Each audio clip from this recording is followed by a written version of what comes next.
सदर पाकिस्तान साबिका और हमारे तो यही है डॉक्टर आरिफ अलवी साहब, उनका मैं शुक्रगुजार हूँ। और इससे पहले भी उनसे शुक्रगुजार हूँ कि वो पूरे पाकिस्तान में जो हमारे असीरान हैं उनसे मिल रहे हैं, उनकी फैमिलीज के पास जा रहे हैं, उनसे इज़हार यकजहती कर रहे हैं। और आज ये इसी अंदाज में हमारे कैंप पर जो कि हमारा जो मैंडेट चोरी हुआ है पूरे पाकिस्तान में और खासतौर पर कराची में 20 MLA की सीट्स और कोई 35 MPA की सीट्स हमारी चोरी हुई हैं, उसकी बहाली के लिए और अपने कप्तान इमरान खान साहब की रिहाई के लिए हमने जो कैंप लगाया हुआ है हमारी कराची डिवीजन की जानिब से, उसके ऊपर डॉक्टर साहब आज तशरीफ लाए हैं।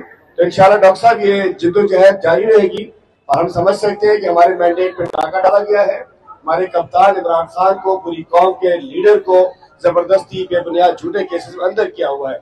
आप सब गवाह रहिएगा कि हम हर आईनी कानूनी तरीका इस्तेमाल कर रहे हैं। ये हमारा आईनी हक है, हमारा कानूनी हक है। एहतजाज, रैली, भूख हड़ताल, मुजाहरा, ये सब हक है।